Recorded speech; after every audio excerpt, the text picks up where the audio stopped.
रात का वो समय जब जंगल अपनी सांसें रोक लेता है और हवा पेड़ों की दरारों से टकराकर अनजानी चीखें पैदा करती है। उसी खामोश रात में एक घायल टाइगर धुंध को चीरता हुआ आगे बढ़ रहा था। चांदनी उसकी पीठ पर गिरती है। घाव पुराने हैं लेकिन दर्द आज भी ताजा है। ये वही टाइगर था जिसे कभी इस जंगल का रखवाला कहा जाता था, लेकिन आज वो टूटा हुआ नजर आता है, कमजोर लेकिन जिंदा, क्योंकि उसके भीतर एक आग जल रही है, जंगल को वापस सुरक्षित करने की आग।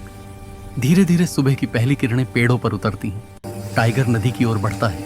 उसका प्रतिबिंब पानी में कांपता है। पानी में अपना चेहरा देखकर उसे याद आया कि वो सिर्फ एक शिकारी नहीं, इस जंगल की धड़कन है, और जब धड़कन घायल हो जाए तो पूरा जंगल दर्द महसूस करता है। उधर जंगल के किनारे 3 लोग अपनी दुनिया में व्यस्त हैं, विक्टर, खान और रूडो। इंसान जो उस चीज के पीछे था जिसे कभी छुआ भी नहीं जाना चाहिए था। कैंप के बीच एक बड़ा स्क्रीन जलता है। एक प्राचीन गुफा का होलोग्राफ उभरता है। ब्लैक कोर स्टोन, एक ऐसा पत्थर जिसके बारे में कहा जाता है कि वो जंगल के चुने हुए रक्षक को अलौकिक शक्ति देता है। और इस बार ये रक्षक एक टाइगर था। शिकारी मुस्कुराते हैं, लोभ से भरी हुई मुस्कान। रात फिर उतरती है। ड्रोन हवा में उड़ता है। लाल लाइट जले बुझते हुए जंगल स्कैन करती है। और फिर शिकार शुरू हुआ। जंगल पर लाल बिंदुओं की बारिश होती है। टाइगर भागता है।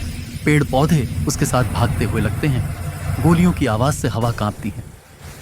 लेकिन टाइगर जंगल से बेहतर कोई नहीं जानता, और जंगल उसे गिरने नहीं देगा। टाइगर एक विशाल चट्टान के पीछे आकर रुकता है, थका हुआ, घायल, लेकिन हार नहीं मानी। झाड़ियों में सरसराहट होती है। बंदर टहनियों से झूलते हुए आते हैं। भेड़िए उसके पास बैठ जाते हैं। एक विशाल हाथी सामने आकर दीवार बन जाता है। इस जंगल के हर जंतु को पता था कि वो सिर्फ एक जानवर नहीं, उनका रक्षक है। जंगल एकजुट हो चुका था। दूसरी तरफ रूडो एक प्राचीन गुफा की ओर बढ़ता है। दीवारों पर चमकती नक्काशियां उसे चौंका देती हैं। हजारों साल पुरानी ये गुफा जंगल के इतिहास को अपने भीतर छुपाए बैठी थी। हर दीवार, हर चट्टान एक कहानी कहती थी, एक रक्षक की कहानी। फिर वह पत्थर दिखता है, ब्लैक कोर स्टोन, धड़कता हुआ जैसे किसी जीव की नब्ज हो। तभी टाइगर गुफा के दरवाजे पर प्रकट होता है। चांदनी में उसकी परछाई विशाल लगती है, और उसी क्षण जंगल ने अपना फैसला सुना दिया। पत्थर से नीली ऊर्जा उठती है। वो ऊर्जा हवा को काटती हुई सीधे टाइगर की ओर बहने लगती है। ये शक्ति उसे दी नहीं गई थी।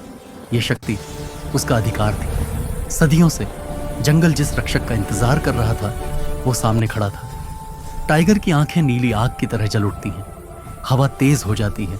गुफा हिलने लगती है। ऊर्जा उसके शरीर में समाती है। अब वो वही टाइगर नहीं रहा था, वो जंगल की आत्मा बन चुका था। तूफान शुरू हो जाता है। बारिश की मोटी बूंदें जमीन पर हथौड़े की तरह गिरती हैं। शिकारी भागते हैं, लेकिन टाइगर अब रुकने वाला नहीं था। आखिरकार वो पल आ चुका था जब प्रकृति अपना बदला लेगी। खान मशीन गन चलाता है, लेकिन हर गोली अंधेरे में खो जाती है। टाइगर बिजली की रफ्तार से घूमता है। विक्टर इलेक्ट्रिक नेट फेंकता है, वो भी एक ही छलांग में टूट जाता है। रूडो पत्थर लेकर भागता है। टाइगर रोर्स दहाड़ता है। गुफा की दीवारें कांप उठती हैं। ये दहाड़ एक चेतावनी थी, केवल इंसानों के लिए नहीं, बल्कि हर उस ताकत के लिए जो जंगल से टकराना चाहती है। रूडो गिरता है।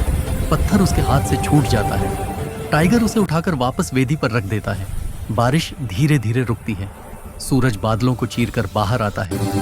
अंधेरी रात और खून से भरी लड़ाई के बाद जंगल ने अपनी सांस वापस ली। शांति लौट आई थी, लेकिन इतिहास जानता है शांति कभी स्थायी नहीं होती।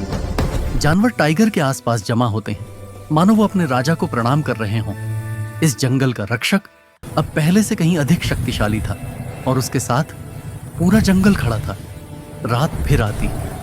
टाइगर एक ऊंची चट्टान पर खड़ा आसमान निहारता है। नीली आंखें हल्की चमक छोड़ती हैं। अचानक अंधेरे में 2 लाल आंखें चमकती हैं, गहरी, भारी, डरावनी। लेकिन कहानी यहां खत्म नहीं होती, क्योंकि हर रक्षक के सामने एक ऐसा दुश्मन जन्म लेता है जो उससे भी अधिक अंधेरा होता है। 2 लाल आंखें टाइगर को घूरती रहती हैं, और ये सिर्फ शुरुआत थी।